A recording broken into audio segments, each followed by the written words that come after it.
오늘 강의를 시작하기 전에 그 화면에 좌측에 있는 것처럼 문자 응답을 출석 체크로 보내주시기로 하고요. 또 오른쪽에 있는 숙제항이 있는데요. 그 숙제 내용은 오늘 강의를 들어보시면은 충분히 준비할 수가 있어요. 이거를 2페이지, 그래서 A4용지 2장에다가 이 상단에 한 2cm 정도 접어서 거기다가 이름, 학번, 제목을 이렇게 적으시고, 그 다음에 그 2페이지 아래쪽에다가 이 내용을 적어요. 그러니까 여기 이제 설명상에 상세히 설명하시오 그런 것은 예를 들어 가지고 이렇게 그림을 그려가면서 설명해 주는 것이고요. 상세히 설명하지 않고 그냥 설명하시오 그러면 구체적인 예를 들지 않아도 되는 것입니다. 이렇게 예를 든 다음에 이제 A4 용지 두 쪽이 되면 그것을 PDF 파일로 스캔을 받아 가지고 그것을 첫 시간에서 이야기했듯이 webpad.co.kr을 들어가 가지고 거기에 아이디를 GSTS로 하고 패스워드를 1, 2, 3, 4로 해서 그렇게 올려주세요. 감사합니다. 자, 오늘은 이 컴퓨터 구조 두 번째 강의로서 서론적인 얘기를 좀 더 해보도록 하겠습니다. 자, 요번 그 한 학기 동안 강의에서 교재로 사용되는 것은 주로 이렇게 우리 스마트 캠퍼스 위에 올려놓을 예정입니다. 그리고 교재는 자체 제작이 된 것이고요. 이렇게 자체 제작된 것을 올려놓고 왜 이렇게 자체 제작된 것을 사용하느냐 하면 여기는 크게 세 가지 유형으로 이제 설명을 해야 됩니다. 왜냐하면 기존에 컴퓨터의 구조가 부품이 무엇으로 되어 있느냐, 그것을 잘 설명하는 것이 이 컴퓨터 구조와 원리라고 그래가지고 이게 한빛 아카데미 출판사에서 만들어진 거예요. 자, 이거를 근간으로 좀 설명을 하다가 그 부품을 이용해 가지고 컴퓨터가 사람이 시킨 그런 명령을 처리를 하게 되잖아요. 그러면은 무슨 명령인지 또 거기에서 구분을 하겠죠. 이게 명령과 명령에 필요한 정보 이런 것을 분석을 해가지고 그에 따라서 이제 일을 처리를 하게 돼요. 그러니까 인간이 내린 명령을 딱 받아가지고 처리를 하는 거예요. 처리는 자체적으로도 할 수 있고 그 컴퓨터 가나라에 있는 주변 장치들을 통해서 할 수도 있어요. 그래서 이 컴퓨터의 세상은 이렇게 세 가지가 분명해요. 첫 번째, 사람이 명령을 주면, 코맨드를 딱 주면 그 다음에 그걸 분석하고 규명을 해가지고 실행을 하는데 이게 컴퓨터가 하는 거예요. 컴퓨터는 자체적으로 실행해서 저장할 수도 있지만 처리된 거를 외부 주변 장치한테다 이렇게 보내주는 거예요. 그러니까 하이러키가 분명하죠. 이렇게 사람, 두 번째가 컴퓨터, 세 번째가 주변 장치다. 이런 단계가 명령 구조가 쓰지 않으면 안 돼요. 이러한 명령 구조를 위배하려고 하는 것이 AI 컴퓨터예요. AI 컴퓨터를 바로 이 일반 컴퓨터 가지고도 만들 수가 있어요. 사람이 내린 명령 무시하고 컴퓨터 스스로가 사람이 내린 거하고 좀 비교해 가지고 진보된 걸로 응용해 가지고 실행을 하면 그때부터는 AI 컴퓨터라고 그러는데, 그래서 요즘은 AI 컴퓨터를 예를 들어서 전공한 사람이 많은데 이분들이 도덕성 윤리 검증을 해요. 윤리성을 먼저 테스트를 해요. 즉 이 컴퓨터를 개발해 가지고 사람의 명령을 안 받고 지멋대로 도덕을, 윤리를 위배할 수가 있겠느냐. 그래서 그런 윤리 검증이 AI 컴퓨터 분야에서는 아주 대두되고 있어요. 중요한 문제로. 자, 아무튼 이 컴퓨터의 부품을 다루는 것이 여기 컴퓨터 구조 원리라는 책이고, 또 나중에 이제 이거는 진보된 내용도 뭐 설명하고 그래요. 그래서 이 책을 한 60% 반영을 하고 한 30% 반영하는 게 그 부품을 가지고 컴퓨터가 사람의 명령을 받아서 처리하는 과정, 이거를 컴퓨터 시스템 아키텍처라고 그래요. 컴퓨터 시스템 아키텍처. 자, 이렇게 세 가지를 가지고 하는데, 자, 여기서 30%, 여기서 60%. 그래서 이거를 이렇게 집대성 시켜 놓은 것이, 잘 정리해 놓은 것이 우리가 설명할 교재, 파워포인트 교재다. 이거는 이제 설명하기 전에, 여러분들한테 설명하기 전에 이제 저 스마트 캠퍼스에다 꼭 올려주려고 그래요. 또 이제 이걸 가지고 한 10%는 뭐냐면 실제 컴퓨터 시스템에 이제 활용해야 되는데, 그렇게 쓸 때 우리는 IBM PC에 들어가는 컴퓨터, 그 명령이 무엇이 있는지 한 10% 정도 공부를 더 하게 됩니다. 자, 이런 걸 설명을 하는데 실제 활용되고 응용되고 또 작업되고 있는 거를 일일이 우리가 실험을 통해서 확인을 못 해주잖아요. 더구나 지금 비대면 학습인데, 그럴 때는 동영상 자료를 통해서 간접 설명을 해주기도 한다. 이렇게 볼 수가 있어요. 자, 이렇게 해서 이제 강의를 하고요.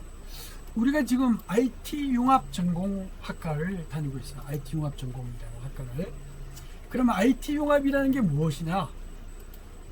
지금까지 이 컴퓨터를 가지고 쓰는 기술들이 많아요. 컴퓨터를 가지고 이렇게 키보드 있잖아요. 이런 키보드 같은 것도 이 속에 컴퓨터 칩이 2개가 들어가 있어요. 키보드를 눌러놓은 것이 무엇인지, 또 그 눌린 것을 코드화해 가지고 이렇게 전송하는 거 있죠. USB를 통해 가지고 전송하는 전송 칩. 이것만 해도 컴퓨터 칩이 2개가 들어간다는 거예요. 또 요 마우스 있잖아요. 요 마우스 칩 안에도 컴퓨터 칩이 2개가 들어가요. 즉 우리가 사용하고 있는 응용 분야에는 이렇게 컴퓨터가 1개, 2개, 5개. 또 옛날에 휴대폰에는 컴퓨터 칩이 한 15개 정도 들어갔어요. 근데 요즘은 스마트폰에는 20개 이상 들어간단 말이죠. 20개 이상.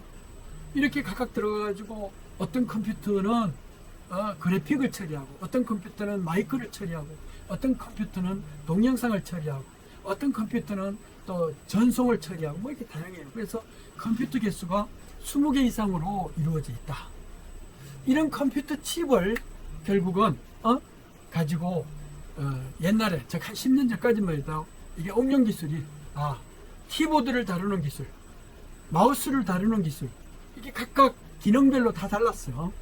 근데 요즘은 그렇지 않죠. 하나의 디바이스에, 하나의 장치에 어떨 때는 키보드도 됐다가, 어떨 때는 마우스도 됐다가, 또는 어떨 때는 전화기도 됐다가 다양하잖아요. 그래서 여러 가지 IT 기술들을 이렇게 복합적으로 모아놓기도 하지만, 그 모아놓은 것이 하나의 디바이스, 하나의 장치에서 이루어진다 그러면 그때부터는 융합 기술이라고 해요.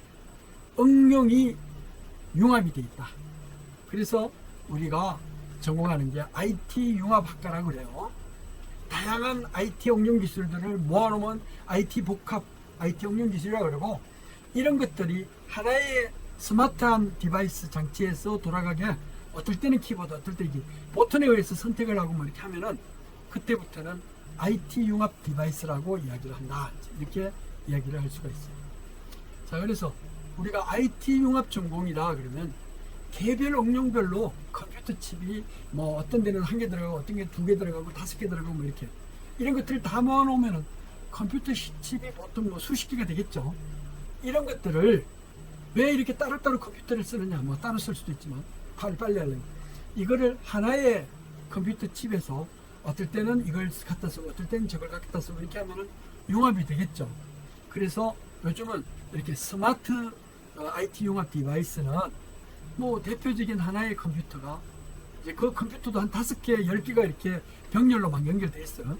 이런 거에서 응용별로 불러다가 이렇게 써요. 융합되어 있는 걸. 이런 그 방법을 요즘은 실용화하고 있기 때문에 우리의 전공이 IT 응용 전공이 아니고, IT 응용 기술이 아니고 IT 응용 융합 기술이다. 이렇게 얘기하죠. 자, 여러분들이 이제 IT 융합을 시키려고 그러면 다양한 응용 기술에 대해서 배워야 되잖아요. 전자회로도 배우고, 컴퓨터 구조도 배우고, 뭐 전자기학도 배우고, 다양하게 배워요. 이렇게 배워가지고 이제 이것을 일목요연하게 이렇게 하려면은, 이걸 처리하는 건 전부 다 컴퓨터 칩이에요. 자, 이렇게 컴퓨터 칩들의 구조를 알아야 다양한 응용에 활용할 수 있는 방법입니다. 응용별로 컴퓨터 칩이 다 들어가니까 최소한 한 개 이상은 다 들어가요. 자, 이런 구조로 이제 이루어져 있어서 우리는 IT 융합 전공학과라고 부른다. IT 융합 전공학과 위에는 전자정보공학부라고 있죠. 그래서 IT 융합 컴퓨터들이 뭔 일을 하고 있냐 그랬더니만은 그 내부 구조가 전부 정보를 보내는 것 부분이 있고, 정보를 가공해서 보내는 게 있고, 또 가공하면 받는 것이 있고, 또 이렇게 전달하는 과정이 있어요. 그건 있는데 요 세 가지 과정을 송신, 수신기, 미디어 이런 것들은 전부 다 컴퓨터 칩에 의해서 이루어지고 있다고 보면 돼요. 우리가 고속도로가 있어요. 그럼 길이 있죠. 그 길을 막 달리는 건 자동차란 말이죠. 그죠? 그러니까 그 자동차 뭐 이렇게 비클이라고 그러는데 밖에 달려 있다. 또 비행기일 수도 있잖아요. 배일 수도 있죠. 뭐 또 헬리콥터일 수도 있죠. 이런 것들이 결국은 우리는 캐리어라고 그래요. 이렇게 막 날아다니는.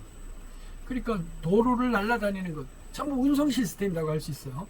그래서 사실은 우리가 전공하는 전자정보공학부를 따져보면은 보내는 장치도 있고 받는 장치도 있고 정보를 전달하는 트랜스포테이션 하는 것도 있고 뭐 그래가지고 이 세 가지가 3대 요소로 이루어져 있어요. 근데 이 3대 요소들이 전부 다 뭘로 이루어져 있느냐? 컴퓨터 칩으로 이루어져 있어요. 알겠죠? 컴퓨터 기능을 하는 하나의 이렇게 부품을 칩이라고 그래요. 조그만 가로 5mm, 5mm 있잖아요. 가로 세로 그 정도 되는 곳에다가 응용 기술을 심어 놓는 것을 우리는 칩이라고 그럽니다. 막 그 강냉이 뭐 하나 칩처럼 쪼가리처럼. 자, 이런 칩들로 다 이루어져 있어요. 즉 컴퓨터로 이루어져 있다는 거예요. 그러니까 IT 융합 전공은 컴퓨터 칩들로 이루어져 있는 이것을 이제 복합시켜 가지고 대표적인 디바이스가 그것을 호출해 가지고 융합시켜서 사용한다 이렇게 볼 수가 있어요. 이제 앞으로 공부를 하면은 컴퓨터 칩을 가지고 어떻게 그것을 구현을 시킬 것이냐 이거에 대해서 다양한 분야, 응용 분야로 공부를 하게 돼요. 자, 이렇게 이제 하는데 그러려면 이 컴퓨터 구조에 대해서 알고 있어야 될 거 아니에요. 도대체 사람이 내린 명령을 어떻게 해서 이 실행을 할 수가 있느냐 이걸 알게 되는 거잖아요. 자, 그래서 그걸 이제 한 학기 동안 우리가 강의를 해보자. 그래서 이제 여러분들한테 시험을 봐요. 이렇게 수업을 하고. 그래서 원래 매 시간별로 일주일에 2번 강의를 하는데 매 강좌별로 강의별로 이렇게 숙제를 하나씩 올려줬더니만 불만이 많아요. 비대면으로 좀 편하게 공부하려고 그랬는데 절대 공부는 편하게 하면 안 돼요. 그럼 남는 게 없어요. 그래서 시험에 낼 만한 주제를 30주 동안 하면은 30주 동안 주제를 이렇게 올려주기로 했어요. 그래서 그거에 대해서 정리해가지고 이렇게 리포트로 내라 그랬더니만은 너무 부담이 된다 그래서 이제는 그거를 반감을 시켜주기로 했어요. 어떻게 하느냐? 일주일에 한 번씩 복습할 주제를 딱 줘요. 그거 배운 거예요. 그거를 정리해가지고 리포트를 이제 제출을 하는 거예요. 이렇게 제출해서 올려주면 리포트 점수를 부과하는 것이죠. 그리고 한 7번째 강의에 들어가면은 강좌가 7번 하면은 강의를 그럼 그때 미니 퀴즈를 한번 봐요. 미니 퀴즈를 딱 보면은 그동안 복습 자료로 줬던 그게 한 서너 개가 쌓이잖아요. 이 내용을 결국은 미니 퀴즈 내용으로 부과하는 거예요. 그러니까 평상시에 공부를 해놓으면 정리를 해놓으면 미니 퀴즈 시험을 보기가 되게 용이한 것이죠. 뭐 그대로 낼 수도 있고 아니면 변형해서 낼 수도 있는데 아무튼 그런 유형으로 낸다는 거예요. 그리고 우리가 비대면 하기 때문에 오픈북으로 할 수밖에 없어요. 시험을 그런 방법으로 철저하게 인정까지 해가면서 이제 할 시험을 봐요. 그러니까 7주 7번 강의를 하고 미니 퀴즈를 하고 한 4주 후에요. 그런 다음에 또 7주 8주 후에는 중간고사를 보고 또 한 12주 차쯤 되면은 그때 미니 퀴즈를 한 번 더 보고 15주 차 정도 되면 기말고사를 봐서 종강을 하는 이런 거예요. 자, 이렇게 시험을 봐서 평가를 하잖아요. 그러면 여러분들은 대부분 이런 분포가 나와요. 여러분들 초중고등학교 때 배웠죠? 모든 평가는 이 정규 분포, 이걸 가우션 디스트리뷰션이라고 그러는데 가우션이라는 사람 이름이에요. 그 분포 이런 정규 분포를 나오는 것이 가장 평가가 잘 됐다 이렇게 봐요. 자, 100점 만점을 딱 해놓고 여러분들한테 시험 본 결과가 평균이 가장 평균 점수가 몇 점에 놓여야 돼요? 50점에 놓여야 되잖아요. 이런 50점이 놓이면은 이런 상태에서 여러분들한테 학점을 분발하면은 반 이상이 F학점이 나오게 되겠죠? F학점. 그러면 난리가 나요. 어? 도대체 우리는 어떻게 졸업해가지고 취업을 하라고 그러느냐고, 스펙을 어떻게 관리하느냐고. 그래서 이것을 노멀 분포로 성적 결과가 나왔을 때 이 중심을 이동해요. 이걸 무빙 에버리지라고 합니다. 아무튼 이렇게 중심 이동을 해가지고 정규 분포가 평균 92점이 되도록 그렇게 평가를 해줘요. 평균 92점. 92점이 되면 어떤 분포가 되느냐면 한 반 정도가 A학점을 받고 반 정도가 B학점을 받게 이렇게 해준다는 거예요. 원래는 반 이상이 F학점이 나올 거를 반 이상을 A학점, 반 이하를 B학점을. 물론 출석이 안 좋다든가 레포트를 제대로 안 낸다든가 그러면은 뭐 C, D, F를 받는 사람도 있겠죠. 그러나 가제물이라든가 또 성적이 웬만큼만 참여를 하면 그러면은 평균 점수가 92점이 돼가지고 이렇게 절대평가를 해서 준다는 거예요. 요번에 이제 비대면을 하는 대신에 절대평가를 해서 여러분들이 나중에 스펙 쌓는 데 도움이 되리라고 봐요. 안 그러면 상대평가를 하면은 A학점은 30% 이내에서 줘야 되고 B학점은 또 40% 이내에서 줘야 되고 C, D, 뭐 F까지 해서 나머지 30%를 줘야 되고 뭐 의무사항이 있어요. 근데 요번에는 1학기 때도 그랬지만은 비대면 강의로 반 이상을 A 플러스를 주기로 그렇게 돼 있어요. 내가 그랬다. 나머지 반은 B 플러스를 주려고 그래요. 자, 그러면 같은 정규 분포를 이게 무빙 에버리지를 착 해가지고 이렇게 옮겨버리면 이렇게 평균 92점에 이렇게 놓이게 되겠죠. 근데 A학점 중에 A-가 많겠어요? A+가 많겠어요? 이게 정규 분포에는 높아질수록 낮아지잖아요. 그러니까 A+가 결국은 작아져요. 그래서 A학점의 분포를 보면은 반 이상을 A학점을 주려고 그러는데 이러면 A-에 대부분 놓이게 돼요. 그래서 이거를 A-를 A+에 놓이게 전부 이렇게 가점을 내죠.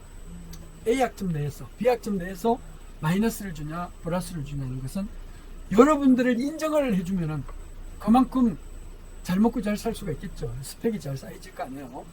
앞에서 설명을 했잖아요. 제가 결국은 여러 사람들한테 인정을 받아가지고 오늘날에 돈도 잘 벌고 장학금도 잘 내고 이제 이런 얘기를 말씀을 드렸잖아요. 그거하고 똑같은 방법으로 이렇게 여러분들을 인정을 해주는 거예요. 알겠어요? 그냥 평균 점수를 92점으로 올려주고 또 A-A0 나올 거를 전부 다 A+로 올려준다. B-B0 나올 거는 전부 다 B+로 올려준다. 저는 그럼 A+ 주는 게 어떻겠습니까? 그러면 안 돼요. 감사에 적발이 되기 때문에. 자, 이렇게 해줬는데 이제 학기말 돼가지고 여러분들이 교수 평가를 해요. 그 교수 평가를 하라 그러면 그 항목들이 아주 잘했어요. 잘했어요. 보통. 못했어요. 아주 못했어요. 뭐 이렇게 쭉 주어져요. 근데 여러분들이 너무 습관에 붙어 있어. 나는 평가를 하면은 엄중하게 평가한다. 그래가지고 3점을 기준으로 해요. 평균 점수를. 그래가지고 이제 한 문항별로 2점을 주기도 하고 4점을 주기도 하고. 그런 문항이 강의 평가 문항이 20문항이다 그러면 3점 평균을 맞았으니까 곱하기 하면 60점이 되죠. 이 60점을 강의 평가 점수로 나한테 주면 그러면 여러분들한테는 평균 92점을 올려줬는데 나는 60점을 받으면은 그거 서로 평행성 맞겠어요? 더구나 내가 여기에 컴퓨터 구조 강의를 20년 이상 했단 말이에요. 그게 관련되는 책도 집필을 하고 그랬어요. 그러니까 강의를 못할래야 못할 수가 없어요. 책까지 집필했는데 20년 이상을 하고. 자, 근데 천재지변이 있어가지고 뭐 어쩔 수 없이 강의를 빠졌다든가 뭐 그럴 때는 보강도 하고 그래가지고 강의를 못할래야 못할 수가 없어요. 자, 평가는 누구한테 맡겨요? 여러분 개인한테 맡기니까 막 주관적인 내용을 거기다 쓰는 거예요. 그래서 강의 평가해 보니까 주관 내용과 객관 평가를 쓰는데 아니 내가 이 강의하고 무관한 동영상 보여준 거를 강의 평가에다가 올리는 거예요. 주관식으로. 그게 강의평가 대상도 아닌데 또 주관식에다가 쓰지 말아야 될 감정적인 것까지 막 써요. 응? 물론 예를 들어서 특정 부분을 보면은 모난 행동을 강의 중에 할 수도 있겠죠. 또 말 같은 거 하면은 여러분들이 좀 지루할까봐 농담 섞인 얘기도 할 수도 있는 거예요. 그렇다고 해서 그게 뭐 잘못되라고 이렇게 점수를 낮춰주려고 일부러 그런 것은 아니잖아요. 자, 그런 점을 이해해 가지고 혹시 뭐 강의라든가 뭐 이렇게 성적이라든가 이런 거에 대해서 불만이 있으면 나한테 문자나 이메일로 보내주기를 바라요. 그리고 평생 남게 되는 이런 주관식 평가에는 그냥 서로 인사말 정도로만 넣어줘야지 나머지 뼈에 사무친 얘기를 쓰면 안 돼요. 또 객관적인 평가도 마찬가지예요. 5점을 기준으로 항목당. 그래서 이렇게 뭐 조금 가감해가지고 이렇게 줘야지. 90점 이상을 줘야지. 나는 분명히 여러분들한테 인정을 해가지고 능력을 인정을 해줬어. 평균 점수를 그렇게 줬으면은 여러분들도 그게 대응된 인정해주는 것. 나도 인정받고 싶다 이거예요. 응? 자 그러면 봐요. 이렇게 이제 강의 평가를 하는데 우리가 공부를 하잖아요. 여러분들 공부를 하는데 왜 공부를 하는 거예요? 왜 열심히 수능 시험 봐가지고 좋은 대학 들어가려고 그러고 막 했어요. 그랬더니만 조금만 더 잘하면 스카이 대학 갈 수 있었는데 내가 또 선택을 잘못해가지고 숭실대 여기 IT 융합 전공을 들어왔다. 이렇게 생각하면은 사람이 살아가는데 희망이 없어요. 만약에 그렇게 생각했다 그러면 내가 남들보다 잘난 게 없고 엄청난 실적으로 해가지고 돈을 잘 벌어가지고 장학금을 뭐 수억 원을 학교에다가 장학금을 여러분들한테 주라고 기부할 수 있는 입장이 못 되잖아요. 그죠? 근데 난 그렇게 생각하지 않았어요. 만약에 여러분들이 수능 성적 순으로 또는 대학 메인 밸류 순으로 막 이렇게 한다 그러면 오늘날에 내가 없듯이 여러분들도 앞으로 미래가 없는 거예요. 그게 아니고 초중고등학교 때 순간적으로 뭐 이렇게 오류가 있어가지고 숭실대에 비록 들어오게 됐다고 하더라도 전공 분야가 너무나 좋아요. 또 숭실대학교는 좋은 대학이에요. 아시아에서 261위, 국내에서는 의과대학 뭐 이런 거 다 포함해도 우리는 의대가 없잖아요. 그래도 34위나 하고 있는 대학이에요. 이런 대학을 졸업하면 여러분들 꿈을 얼마든지 펼칠 수 있어요. 자, 그러면 이제 대학도 믿고 교수도 믿고 학과도 믿고 그래가지고 이제 앞으로 이걸 하면서 돈을 벌어야 돼요. 그래서 공부를 왜 하는지에 대해서 물어보는 거예요. 여러분들 공부를 왜 열심히 하는 거죠? 뭐 학점을 잘 받아가지고 그래서 대기업이나 좋은 데 취업하려고 그럽니다. 그것도 맞는 말이에요. 근데 이렇게 대기업의 공채 시험을 보거나 이렇게 하는 것은 절대로 남들보다 아주 잘 살 수는 없어요. 자, 그러면 남들보다도 인정을 잘 받아서 인정받는 거는 돈을 잘 번다는 거예요. 돈을 잘 번다는 것은 남한테 인정을 받는 건데 기술력으로. 자, 왜 이렇게 인정을 받으려고 노력을 하느냐? 왜 가만히 있어야 되는데 자꾸 PR을 하고 해서 알려서 유명하게 하려고 그러는 거죠. 그거는 남달리 돈을 잘 벌 수 있기 때문에. 그리고 돈을 잘 버는 이유는 뭐냐? 바로 이거예요. 잘 먹고 잘 살기 위해서. 그래서 공부를 열심히 하는 거예요. 알겠어요? 남달리 공부를 열심히 하는 거예요. 남과 비슷하게 하면 그냥 평균 50점만 받고 반 이상 F 나오고 그래야 되겠죠. 그러니까 잘 먹고 잘 살기 위해서 공부를 열심히 한다. 자, 그러면 잘 먹고 잘 산다는 게 뭐예요? 이거 추상적인 거잖아요. 누구든지 잘 먹고 잘 사는 거지. 근데 돈만 있으면은 더 잘 먹고 더 잘 살 수 있는데 그때 하는 게 이거예요. 하고 싶은 거 하면서. 그러면서도 보람과 사회의 한원이 되는, 기술력의 사회의 한원이 되는 보람과 즐거움을 추구할 수 있을 때. 그러기 위해서 우리가 공부를 열심히 하는 거예요. 자, 그래서 공부를 열심히 해서 돈을 잘 벌려고 그랬어요. 돈을 잘 번다는 거는 그걸 인정을 받는 거잖아요. 숭실대에서 뭐 학점 A+, 올해 A+ 학점을 받는다 그래서 뭐 일부 인정은 받지만 전 세계적으로 인정을 받을 수는 없잖아요. 자, 그래서 이거는 기본으로 스펙이 쌓여지는 거고, 어떻게 하면은 돈을 잘 벌고 내 기술력을 인정을 받느냐. 뭐 학점 잘 받는 것도 일부는 낼 수가 있겠지만은, 그래서 돈 버는 방법 아무도 가르쳐 주지 않아요. 돈 쓰는 방법 이것도 가르쳐 주지 않아요? 여러분들 돈이 없으면 누구가 떠올라요? 엄마 아빠한테 손 벌리는 게 먼저 떠올라요. 아침에 나가려고 했는데 오늘 점심 때 친구 점심 사줘야 되는데 딱 보니까 주머니에 차비밖에 없어요. 요즘 뭐 버스 카드밖에 없어요. 그럼 어떻게 해요? 엄마한테 엄마 돈 좀 주세요. 그러면 10중 8구는 엄마는 뭐라 그래? 야 너한테 지금 용돈 준 지 일주일도 안 됐는데 뭔 소리냐 그러면서 막 뭐라 그랬죠.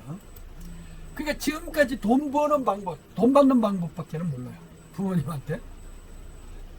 그러니까 말이에요. 나중에 취업을 했는데 보니까 연봉이 4, 5천만 원 받는데도 불구하고 실제 한 달에는 2,500만 원 정도, 한 달에 250만 원밖에 안 돼요. 그러니까 아무리 전략하고 뭐 대중교통사고 그래도 돈이 안 모아지는 거예요.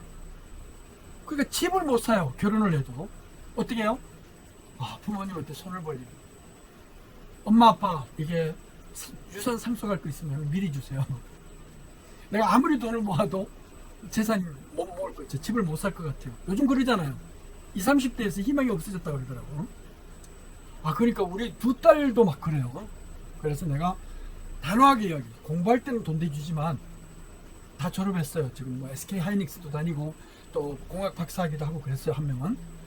그러니까 딱 한번 따끔하게 이야기하니까 더 이상 손을 안 벌려. 여러분들도 부모님한테 앞으로 돈 벌어가지고 이렇게 효도를 해야지 돈 달라는 생각을 하면 안 돼요. 자, 그러면 효도하려면 돈을 잘 벌어야 되잖아요. 내가 여러분들한테 돈 버는 방법을 이야기를 해주려고 그래요. 남달리 돈 잘 벌어야 돼요. 그래서 도전을 해야 돼. 투자를 해야 돼. 돈을 버는 방법.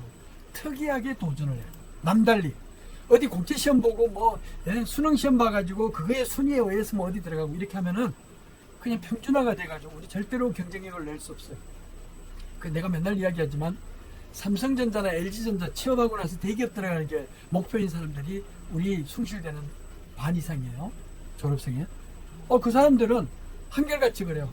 대기업에 들어가가지고 그 기업의 이미지를 가지고 배우자도 잘 만나고 애기도 낳아가지고 그래서 행복하게 살고 싶습니다. 그러면 그냥 평이하게 돈 버는 거예요. 왜냐하면 4, 5천만 원 연봉을 받아도 이것 떼고 저것 떼고 하면 한 달에 실제 수령액이 250만 원도 안 돼요. 그 돈 가지고 무슨 언제 모아가지고 그래요. 250만 원이면요 애기 우유값밖에 못 만들어요. 그런 정도. 그러면 어떻게 하면은 특이하게 도전을 해서 남달리 돈을 벌 수 있느냐. 또 돈을 쓸 때도 돈을 잘 벌면 다음에 돈 벌기 위해서 미끼로 돈을 투자할 수가 있어야 돼요. 그래서 돈 벌기 위한 그러니까 돈 버는 거에 한 50% 이상은 다음 돈 벌기 위해서 투자를 해야 된다. 자, 이 돈 벌기 위한 투자를 해야 된다. 그러니까 혹시 저 교수님이 부동산 투기를 하라는 건가? 아니에요, 절대로. 부동산이나 이게 아니고 우리의 어떤 기술력을 가지고 그래서 돈을 잘 버는 방법을 이야기를 해줄게요. 자, 그럼 지금부터 뭘 하느냐면 여러분들이 지금 나이가 몇 살쯤 돼요? 한 20대 초반이 되잖아요. 그럼 5년이나 10년 지나면 30대 초반이나 30대 중반이 되겠죠? 왜냐면 군대 갔다 온 사람도 있을 테니까. 그러면 30대 중반이라고 이제 볼 수 있어요. 10년 후가 되면. 자, 10년 후에 여러분들은 무엇을 하고 있을 것인지를 잘 생각을 해봐요. 그때를 위해서 우리는 그 목표를 향해서 스펙 쌓기를 해야 된다. 그 스펙 쌓기가 바로 돈을 벌기 위한 투자라고 할 수가 있어요. 돈을 벌고 나서 투자하는 것은 누구나 할 수가 있어요. 돈 벌려고 투자를 하는 것이 사전 투자가 되고 스펙 쌓기라고 그래요. 여러분들 스펙을 쌓아야 된다 그랬잖아요. 그러니까 갑자기 학교 다니다가 휴학을 1년 하고 저 외국에 단기 유학을 갔다 오고 막 그런 사람들 많이 봤어요. 지금 필요한 건 그게 아니에요. 대학은 빨리 졸업을 해야 돼. 그래, 대학 졸업자로서 유학을 가거나 이렇게 하더라도 인정을 받지. 여러분들 편의점에서 취업을 하면 지금 시간당 얼마씩 받아요? 그러면 고졸자로서 밖에 못 받아요. 근데 어디 기업에서 예를 들어서 대학 졸업하고 뭐 일자리를 임시직을 하더라도 대졸자로 시간당 얼마를 받아요? 그게 훨씬 더 대접받는 거 아니에요. 그러니까 대학은 일단 졸업을 해야 돼요. 알겠죠? 졸업을 해요. 졸업하면서 내가 졸업 후에 뭘 할 것인지 스펙을 쌓아 나가야 돼요. 그러니까 대학 졸업을 늦춰가지고 뭘 할 필요는 없다는 거예요. 그래서 진로를 결정을 해야 된다. 나는 대학교 1학년 때 돈이 없어가지고 알바를 많이 했어요. 근데 그때 공부도 열심히 해가지고 올레 학점을 나머지 기간 동안 쭉 받았기 때문에 그래서 장학금으로 대학 숭실대를 다녔어요. 그러니까 결국은 그 다니면서 2학년 딱 들어서면서 내가 작정을 했어요. 그럼 나는 앞으로 뭘 하면서 살 것이냐. 그때 어떻게 연구소 같은 걸 하나 만들어 가지고 에디슨처럼 이렇게 운영하려고 그랬는데 그게 우리나라 이 기준에는 안 맞더라고요. 그리고 에디슨은 1900년도 사람이잖아요. 1890년도. 그러니까 결국은 내가 대학 교수가 돼가지고 실험실을 운영하는 게 좋겠다. 그래서 대학 교수가 되겠다는 목표를 설정을 했어요. 뭐 부모님도 못 말리고 동생들도 못 말리는 거죠. 나는 대학교 교수가 돼서 연구실 실험실을 이끌어 나가겠다. 자, 그래요. 여러분들도 그런 목표가 있어야 돼요. 자, 일반적으로 많은 사람들이 4년 졸업을 하면 대기업을 목표로 막 해요. 자, 대기업이 들어가면은 어떤 일이 일어나는지 한번 예를 들어 줄게요. 돈을 못 번다는 걸 내가 알려주는 거예요. 한번 봐요. 졸업해요. 여러분들 아직 뭐 졸업하려면 2, 3년 남았다고 큰 소리 칠지 모르지만 내일 모레예요. 즉 졸업을 대비해서 스펙을 쌓아야 된다는 거예요. 한번 보세요. 졸업 1년 차가 딱 되면 대기업에 취업해가지고 얼마나 좋아요. 근데 대기업에 취업하는 사람이 숭실대 졸업생이 수천 명이 되는데 그 중에서 한 1000명 정도가 한 40% 이상이 대기업에 들어가요. 삼성전자도 들어가고 LG 디스플레이도 들어가고 막 그래요. 뭐 이렇게 들어가요.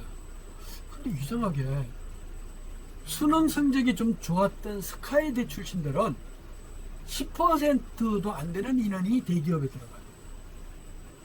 진짜 꼭 부양 가족이 많아서 어쩔 수 없는 사람 뭐 이런 사람만 들어가더라 이거죠.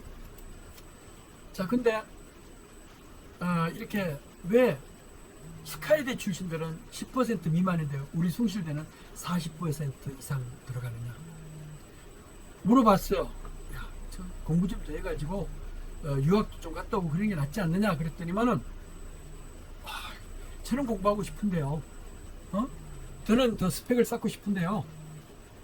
부모님이 너무 힘들어하세요. 그래서 빨리 부모님을 돈을 벌어가지고 부양을 해야 돼요. 나중에 5년 후 보면은요, 부모님 부양을 제대로 하는 사람 별로 없어요. 전부 자기가 그냥 공부하기 싫어가지고 아니면은 돈 벌고 싶어가지고 대학 졸업과 동시에 취업을 하는 경우가 많더라 이거죠. 여러분들이 그렇다는 얘기는 아니고 그렇다는 얘기예요. 졸업생들. 그러니까 졸업 후에 바로 숭실대 같은 경우에는 밭대기라 그래요.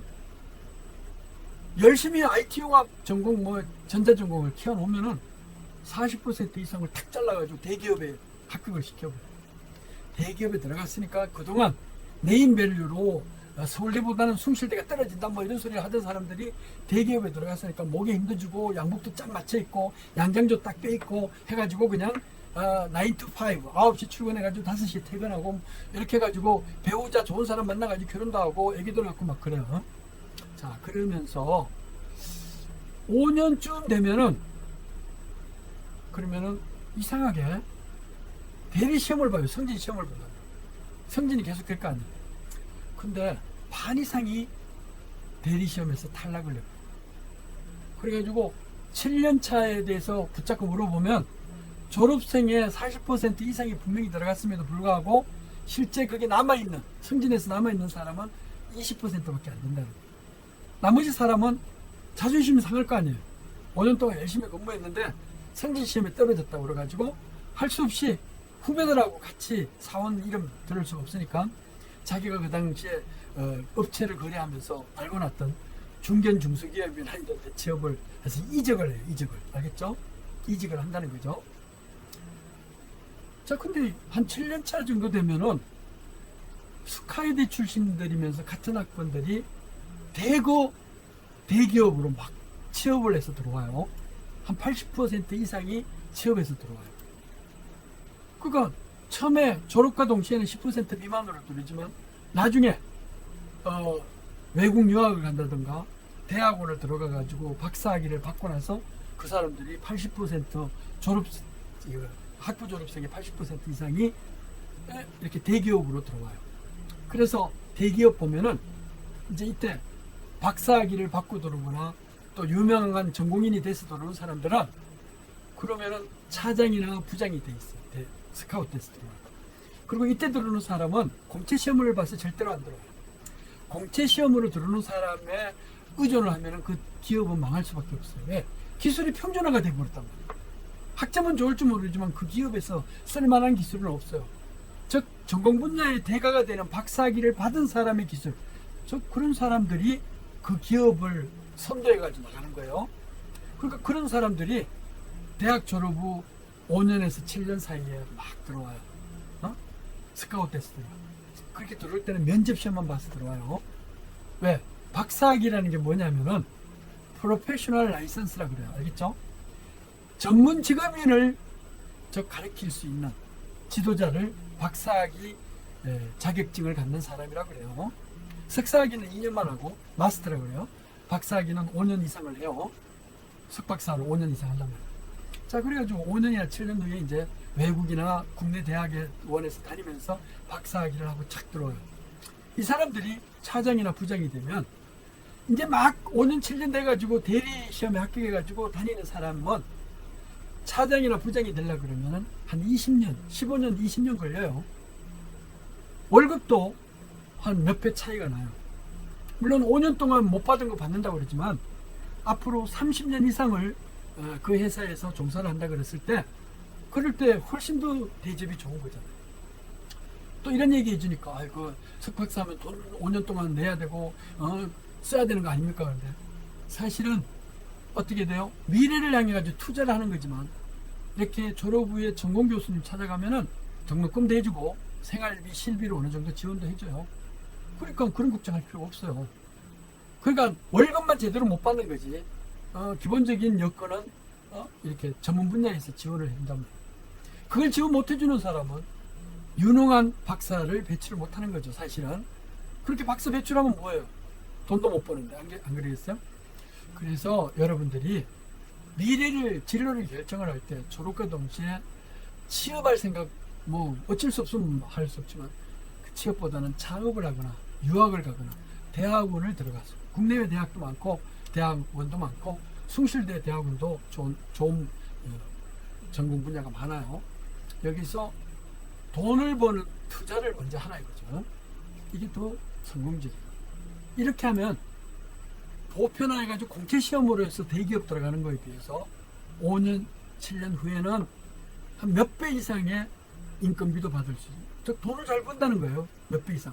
그럼 그때는 또 승진도 몇 계단 승진하는 거잖아요. 차장이나 부장으로 오는 거니까. 이런 식으로 하는 것이 훨씬 더 성공적이다 이거예요. 스펙도 쌓잖아요. 박사학위를 받잖아요. 5년 동안 해가지고. 그러면 그 전공 분야의 자격증을 준다고 그랬잖아요. 이렇게 받아오면은 뭐 다른 일로 인해 가지고 직위는 없어지더라도 이렇게 전문가 자격증에 해당되는 이거는 평생 가도 없어지지 않아요. 죽어도 그 사람 이름에 공학 박사 뭐 이렇게 딱 붙어 있어요. 그만큼 중요한 거예요. 그러니까 여러분들이 잘 이해하기를 바라요. 그러니까 지금 여러분들이 이제 2학년 2학기니까 요번 학기 딱 끝나면은 4학년이 되잖아요. 그럼 막 전공 본과정이 들어가는데 지금 준비해야 될 것이 바로 그거예요. 앞으로 5년 10년 후에 내가 무엇을 하고 있을 것인지. 그래서 바로 취업할 수밖에 없는 어쩔 수 밖에 없는 이런 환경이라 그러면 뭐 야간 대학원을 다닌다든지 이렇게 할 수도 있어요. 또는 창업을 해가지고 특출나게 할 수도 있어요. 창업을 하면은 성공만 하면은 보통 사람들의 한 10배 이상의 돈을 벌 수가 있기 때문에. 자, 그리고 5년 후, 10년 후 한 30대 중반 정도 돼서 딱 해가지고 박사학위도 받고 성공을 해가지고 딱 들어오면 이제 돈을 많이 벌잖아요. 그때부터는 사회에다가 환원을 할 수가 있어요.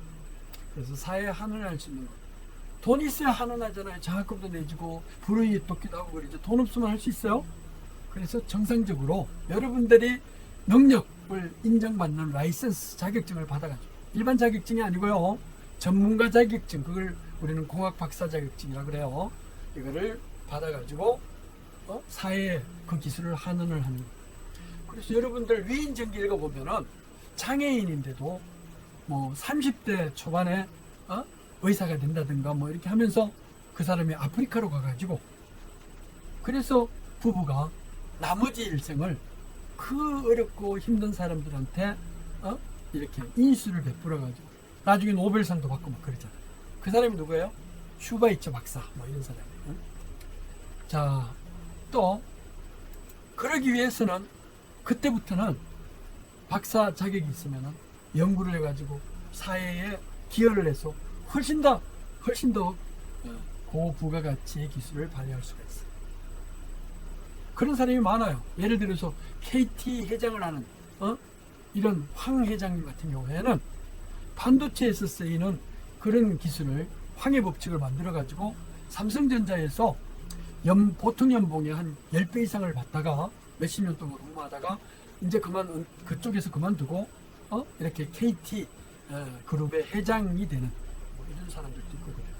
그분들이 전부 다 IT 융합 전자공학 전공자들이에요. 자, 그래서 여러분들도 진로를 해가지고 그 목표를 향해서 스펙을 쌓아나가기를 바라요. 자, 오늘 강의는 여기서 끝마치도록 하겠습니다. 수고했습니다.